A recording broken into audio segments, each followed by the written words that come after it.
Again welcome dear students और सभी का स्वागत है स्टडी वैन यूट्यूब चैनल पर।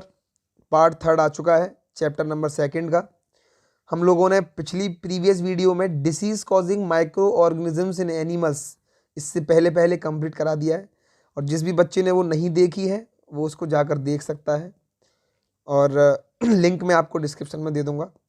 साथ ही हम लोग अब आगे चलते हैं कि topic disease causing micro organisms animals के बारे में जानकारी लेंगे। Several micro organisms not only cause disease in humans. यहाँ ये बता रहा है कि सारे ही माइक्रो ऑर्गेनिजम्स जो होते हैं, छोटे छोटे जो जीवाणु जो होते हैं, वो सिर्फ इंसानों में ही या पेड़ों में ही बीमारी नहीं, लेकिन अगर हम जानवरों की बात करें उनमें भी बीमारी फैलाते हैं। रॉबर्ट कॉच 1876 में इन्होंने एक बैक्टीरियम जिसका नाम था बैसिलस एंथ्रेसिस उसके बारे में बताया, जो एक एंथ्रैक्स डिसीज पैदा करता था। For example, anthrax is a dangerous human and cattle disease. हकीकत में एंथ्रैक्स जो एक बहुत ही डेंजरस ह्यूमन और कैटल डिसीज है। कैटल मीन्स जो जीव जंतु जानवर जो होते हैं इनमें, और ये एक बैक्टीरिया है जो कि मेनली जमीन, मतलब कह सकते हैं फुट पर और माउथ यानी कि मुंह में, ये दो जगह पर ये बीमारियों को करता है, और ये एक तरीके से वायरस कॉज करता है। Disease causing micro organisms in plants. अब प्लांट्स में यानी कि पेड़ पौधों में किस तरीके से डिसीजेज होती हैं, तो बताया कि several micro organisms cause disease in plant like wheat. अब बहुत सारे माइक्रो ऑर्गेनिजम्स ऐसे भी हैं जो कि हमारे प्लांट्स में भी बहुत सारी बीमारियां करते हैं, जैसे कि वीट में, राइस में, पोटैटो, शुगर केन, ऑरेंज और बहुत सारे so many types of plants. लेकिन the disease reduce the yield of crops. हकीकत में इस डिसीज से या बीमारियों से अफेक्ट क्या पड़ता है खेती पर? अफेक्ट ये पड़ता है कि जब डिसीज या कोई बीमारी किसी पेड़ पौधे को जकड़ लेती है, तो वो पेड़ या जो भी चीज़ जिस पर वो सब्जी का हो या फल का हो, उसकी यील्डिंग कम हो जाती है, यानी उसके अंदर से प्रोडक्शन अब कम हो जाता है। आप इस टेबल को देख सकते हैं जहाँ पर प्लांट की डिसीज़ के बाद किस तरीके से उसको कंट्रोल किया जाता है और हकीकत में कहाँ से ट्रांसमिट होती है, कैसे होती है। जैसे देखिए, एक प्लांट डिसीज़ का नाम है सिट्रस कैंकर। यहाँ पर ये दिया हुआ है, जो आपको ये वाला जो पार्ट दिया है सिट्रस कैंकर, ये एक बैक्टीरिया डिसीज़ है। माइक्रो ऑर्गेनिज्म बैक्टीरिया करता है और ये हवा से फैलती है। उसके बाद में है रस्ट ऑफ व्हीट, ये फंगी है और ये एयर से और बीज दोनों से ही फैल सकती है। फिर येलो वेन और मॉसिक ऑफ भिंडी यानी ओकरा, इसमें बीमारी होती है, वायरस लग जाता है और ये कीड़े होते हैं छोटे छोटे।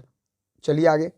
Use of certain chemical which kill the microbes. अब हम लोग ये समझ ले सकते हैं कि जब हम लोग अलग अलग प्रकार के केमिकलों का प्रयोग करते हैं, तब हम लोग उसमें से जितनी भी बीमारी होती है पेड़ पौधों में से, उनको खत्म कर सकते हैं। फूड पॉइजनिंग एक बहुत ही मोस्ट इंपॉर्टेंट पॉइंट है, इसके बारे में समझेंगे, और फिर फूड को कैसे प्रिजर्व करना है ये भी समझेंगे। देखिए, बूजो कह रहा है कि उसने अपने एक फ्रेंड को पार्टी पर बुलाया और उसने बहुत सारी वैरायटी ऑफ फूड बनाई खाने के लिए। On reaching home he started vomiting and had to be taken to a hospital. जैसे ही उसने वो खाना खाकर अपने घर वापस जाता है, तो वहाँ पहुँच करके वो जैसे ही पहुँचता है घर पर, उसे उल्टी होना शुरू हो जाती हैं और वहाँ से उसको तुरंत हॉस्पिटल पर भर्ती कर दिया जाता है। द डॉक्टर सेड, डॉक्टर कहते हैं कि ये जो कंडीशन इसकी जो आज हुई है, ये कारण है फूड पॉइजनिंग का, यानी इसको जो है खाने में किसी तरीके से कोई गलत तरीके का खाना पहुँच चुका है इसके अंदर। अब पहेली कहती है कि हकीकत में ये वर्ड फूड के अंदर, ये पॉइजन वर्ड कहाँ से आ गया, पॉइजनिंग जो है ये है क्या? तो food poisoning could be due to the consumption of food spoiled by some micro organisms. हो सकता है कि आप जो खाना खा रहे हैं वो खाना या तो अनकवर्ड हो, अनकवर्ड यानी आपने घर में खाना बना करके खुला छोड़ दिया हो, तो आप जानते हैं कि मक्खी और बहुत सारे प्रकार के जो छोटे छोटे माइक्रो ऑर्गेनिज्म होते हैं वो आकर उस पर बैठ सकते हैं। हो सकता है वो खाना काफ़ी समय पुराना रखा हो, तो उससे वो सड़न की तरह प्रोसेस हो जाता है, उसमें वो सड़ जाता है। Micro organisms that grow on our food आइट समटाइम्स प्रोड्यूस टॉक्सिक सब्सटेंस। कभी कभी वो टॉक्सिक सब्सटेंस पैदा कर देते हैं और उसमें ही सारे वेस्ट मटेरियल को डाल देते हैं, उसको हम लोग खा लेते हैं और उसके कारण हमारे शरीर में पॉइजन बन जाता है, और यह आपकी बहुत ज़्यादा तबीयत खराब कर सकता है, यहाँ तक कि मौत भी हो सकती है। So it is very important that we preserve food to prevent it from being spoiled. इसीलिए ये ज़रूरी है कि हम लोग खाने को प्रिजर्व करें ताकि वो सड़े नहीं। लेकिन अब हम लोग इसको करेंगे किस तरीके से, तो आइए आपको फूड प्रिजर्वेशन भी समझाते हैं। चैप्टर 1 में हम लोगों ने पढ़ा था कि किस क्या क्या मेथड हो सकते हैं हम लोगों को फूड स्टोर करने के, किस तरीके से ग्रेन्स को स्टोर किया जाता है। लेकिन how do be preserve cooked food at home, ये तो सिंपली आप कह सकते हैं कि रॉ मटेरियल है फूड का। जैसे कि अगर हम गेहूं की बात करें, चावल की बात करें, ये सीड हैं और ये सूखा है, इनमें कोई मॉइस्चर नहीं है, फिर भी ये खराब हो जाते हैं। तो जब मॉइस्चर आ जाए खाने के अंदर, जब पका लिया जाए खाना, तब क्या हो। तो बता रहे हैं you know that bread left unused under moist condition is attacked by fungus. जब हम किसी भी अनयूज्ड ब्रेड को ऐसे ही रख देते हैं और उसके अंदर मॉइस्चर होता है तो उसमें फंगस लग जाती है। Micro organism spoil our food, micro organisms हमारे खाने को खराब कर देते हैं। Spoiled food emits bad smell, उससे एक गंदी स्मेल आना, साथ में उसका टेस्ट खराब हो जाना, कलर बदल जाना, ये कुछ सिम्टम्स हैं जिनसे आप पहचान सकते हैं कि आपका खाना खराब हो चुका है। Is spoiling of food a chemical reaction, ये पूछ रहा है क्या स्पॉइलिंग केमिकल रिएक्शन है। तो यहाँ बताया हुआ है कि Paheli bought some mangoes but she could not eat them for a few days, कुछ दिनों के लिए वो नहीं खाती है और छोड़ देती है। Later she found that they were spoiled and rotten, और उसके बाद में वो उसे पता चलता है कि वो रूटन यानी खराब हो गए, स्पॉइल हो गए।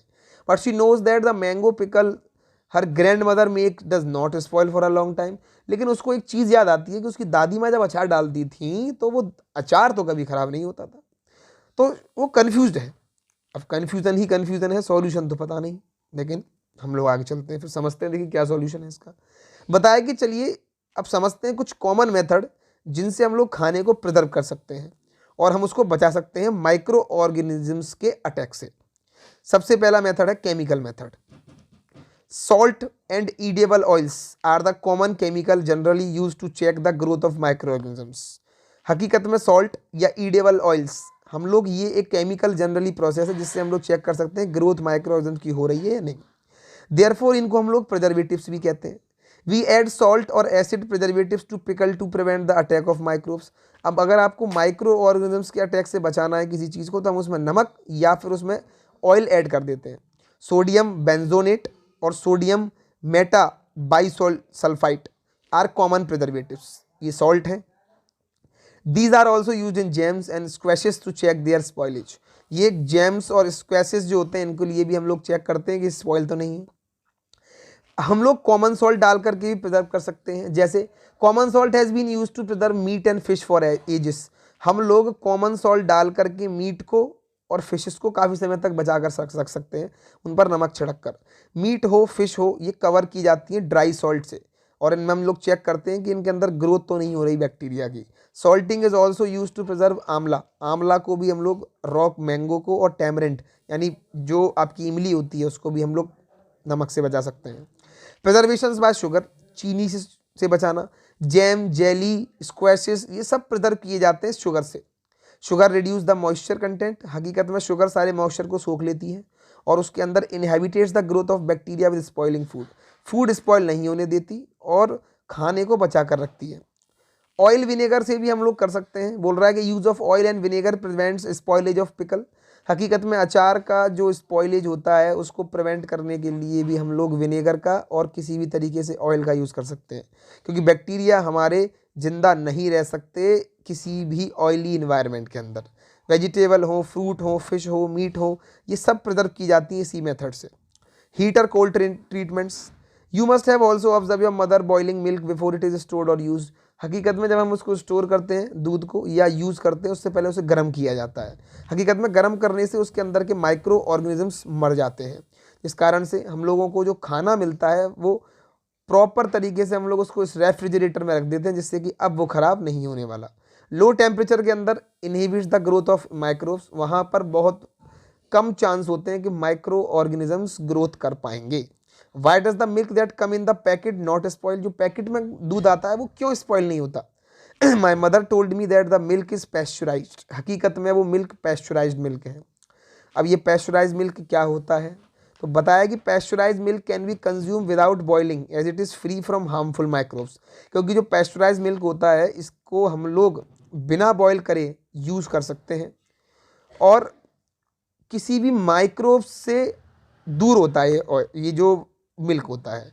The milk is heated to about 70 degree Celsius for 15 to 30 second. 70 degree पर तपाया जाता है दूध 15 से 30 सेकेंड और फिर अचानक से ठंडा कर दिया जाता है। इसी को हम लोग पैस्चराइज प्रोसेस कहते हैं। By doing so, it prevent the growth of microbes. This process was discovered by Louis Pasteur. हकीकत में इसको पैस्चराइजेशन क्यों कहते हैं? क्योंकि ये लुईस पास्चर द्वारा किया गया था, इसीलिए उसको पैस्चराइजेशन कहा जाता है। स्टोरेज एंड पैकेजिंग से भी आप अपने खाने को बचा सकते हैं। These days dry fruits even vegetables are sold in sealed air tight container. आप देखते हो आजकल हर चीज़ एक एयर टाइट चीज़ के अंदर रखकर बेची जा रही है, जिससे कि हम लोग माइक्रो ऑर्गेनिज्म्स के अटैक से बच सकें। अब बात आती है नाइट्रोजन फिक्सेशन प्रोसेस की। ये जो वर्ड है नाइट्रोजन फिक्सेशन प्रोसेस, इसके बारे में भी हम समझ लेते हैं। You have learn about the bacterium. आप एक बैक्टीरिया के बारे में जानकारी रखते होंगे जिसका नाम है राइजोबियम। देखिए ये जो वर्ड दिया हुआ है राइजोबियम, ये बैक्टीरिया है जो कि क्लास 6th और 7th में आपने पढ़ा। It is involve in the fixation of nitrogen in the leguminous plants, यानी जितने भी लिग्यूमिनियस प्लांट्स हैं जैसे पल्स हो गई यानी कि दाल, इन सभी में ये राइजोबियम जो है वो रहता है। और ये रहता कहाँ है? ये रूट नोड्यूल्स में रहता है, यानी कि नीचे जो जड़ें होती हैं उसमें नीचे लिग्यूमिनियस प्लांट के अंदर होती हैं। सच एज बीन्स, पीज यानी कि सेम हो गई, मटर हो गई, इन सभी में। With which it is has the symbiotic relationship, जिनके साथ इसका बहुत ही बड़ा सिम्बायोटिक रिलेशनशिप होता है। Some type nitrogen get mix through the action of lightning. कभी कभी नाइट्रोजन सॉइल में बिजली कड़कती है जो, उससे भी हो जाता है। But you know that the amount of nitrogen in the atmosphere remain constant. लेकिन हमारे एटमॉस्फेयर में नाइट्रोजन की प्रेजेंस हमेशा सेम रहती है। आप सभी से कमेंट करके कमेंट करिए और मुझे बताइए, मैं सबसे पूछना चाहता हूँ कि कितने % नाइट्रोजन हमारे एनवायरनमेंट में है, कितने % ऑक्सीजन है और कितने % अदर गैसेस भी हैं। You may wonder how, let us understand this in next section. चलिए अब नेक्स्ट सेक्शन पढ़ते हैं इसका। यहाँ देखिए ये बताया भी हुआ है कि ये पूरा जो इमेज दिया हुआ है आपको, हकीकत में ये पूरा जो इमेज दिया हुआ है ये roots of a leguminous plant दी हुई है, जिसके अंदर रूट नोड्यूल्स दिए हुए हैं छोटे छोटे से। ये रूट नोड्यूल्स दिए हैं छोटे छोटे से, आपको जो डॉट डॉट से दिख रहे हैं, ये सारी चीज़ें हैं। चलिए अब नाइट्रोजन साइकिल के बारे में थोड़ा सा पढ़ लेते हैं। नाइट्रोजन साइकिल क्या है? अवर एटमॉस्फेयर है 78% नाइट्रोजन गैस। हमारे एटमॉस्फेयर में 78% नाइट्रोजन गैस है। Nitrogen one of the essential constituents of all living organisms as part of protein, chlorophyll, nucleic acid and vitamins. Nitrogen एक बहुत ही इंपॉर्टेंट और मोस्ट इंपॉर्टेंट एसेंशियल कॉन्स्टिट्यूएंट है आपकी लिविंग लाइफ का, और जो जीवित ऑर्गेनिजम्स है उनका। ये एक तरीके से parts of protein, chlorophyll, nucleic acid, vitamins, ये हमें दिया हुआ है। The atmospheric nitrogen can not be taken directly by the plants and animals. हकीकत में जो इन्वायरमेंट में जो 78% नाइट्रोजन है उसको हम लोग डायरेक्टली नहीं ले सकते। Certain bacteria and blue green algae present in the soil fix nitrogen. हकीकत में कुछ बैक्टीरियाज और कुछ ब्लू ग्रीन एल्गी, इन लोगों को ये काम मिला हुआ है कि ये इस नाइट्रोजन को फिक्स करें हमारे एटमॉस्फेयर से सॉइल के अंदर, and converted into compound of nitrogen. हकीकत में ये किसी के साथ मिलकर कंपाउंड बना करके नाइट्रोजन का तब हमें यूज कराते हैं। Once nitrogen is converted into these usable compound then it can be utilized by the plant. एक बार ये कन्वर्ट हो जाए नाइट्रोजन किसी ऐसे कंपाउंड के अंदर जो कि यूजेबल हो, तो हम लोग कह सकते हैं कि it can be utilized by the plants. तो वो प्लांट्स के लिए यूटिलाइजेबल है। From the soil through their root system, पूरे रूट का जो सिस्टम जमीन में होता है उसके through. Nitrogen is then use for the synthesize of plant. हकीकत में फिर जो नाइट्रोजन है एक तरीके से उसे सिंथेसाइज कर सकते हैं हम लोग प्लांट्स को, प्रोटीन्स को एंड अदर कंपाउंड्स को, और भी जितने भी कंपाउंड्स हैं टाइप्स ऑफ उनको। Animals feeding on plant get these proteins. Animals जो इस पर फीड करते हैं इन प्लांट्स पर, उनको ये प्रोटीन मिलता है नाइट्रोजन कंपाउंड्स के through. When plant and animal die, जब प्लांट या एनिमल्स मर जाते हैं, bacteria and fungus present in the soil convert the nitrogenous waste into nitrogenous compound. वो उनकी बॉडी से नाइट्रोजीनियस वेस्ट को निकाल करके नाइट्रोजीनियस कंपाउंड में ही कन्वर्ट करके दोबारा से प्लांट्स को दे देते हैं। तो देखिए कितना प्रकृति को कितना अच्छा और कितना ब्यूटीफुल बनाया गया है, और कितना ज़्यादा एक तरीके से बैलेंसिंग है कि दोबारा से उसी जिसने उस नाइट्रोजन को लिया उसी से दोबारा फिर प्रकृति ने ले लिया। Certain other bacterias convert some parts of them to nitrogen gas which goes back into the atmosphere, और बाकी कुछ नाइट्रोजन वापस बैक एटमॉस्फेयर में चली जाती है। As a result the percentage of nitrogen in the atmosphere remain more or less constant. वहाँ ज़्यादातर हमेशा कांस्टेंट रहती है। ये देखिए यहाँ पूरा ये नाइट्रोजन साइकिल दिया हुआ है, किस तरीके से प्लांट्स जो है लेते हैं नाइट्रोजन को, फिर एनिमल उनसे प्लांट्स को खाते हैं और उनके अंदर नाइट्रोजन पहुँच जाती है। फिर दोबारा से नाइट्रोजीनियस वेस्ट कन्वर्ट होता है और वो एक्सक्रीट और डेथ के बाद दोबारा से कंपाउंड में कन्वर्ट होकर के फिर सॉइल में मिल जाता है। ये पूरी नाइट्रोजन साइकिल आपके सामने दी हुई है। चैप्टर ख़त्म हो चुका है और इसकी जो एक्सरसाइज है वो मैं नेक्स्ट वीडियो में डालने जा रहा हूँ। इस पूरी एक्सरसाइज को मैं आपको फिल कराऊंगा, तो कंटिन्यूटी बनाए रखें। और सभी बच्चों से मेरा यही आग्रह रहेगा कि वीडियो ज़्यादा से ज़्यादा शेयर करें, लाइक करें, सब्सक्राइब करें चैनल को। और जो क्वेश्चंस आपके एक्स्ट्रा क्वेश्चंस हो या कोई भी डाउट होता है चैप्टर से रिगार्डिंग, तो आप कमेंट करके मुझसे पूछ सकते हैं, मैं आपके कमेंट का जवाब दूंगा। और किसी भी अदर टॉपिक पर अगर आपको वीडियोस चाहिए तो भी आप मुझे कमेंट करके बता सकते हैं, मैं उस पर भी बनाकर आपको वीडियो दे दूंगा। ठीक है, जब तक के लिए धन्यवाद।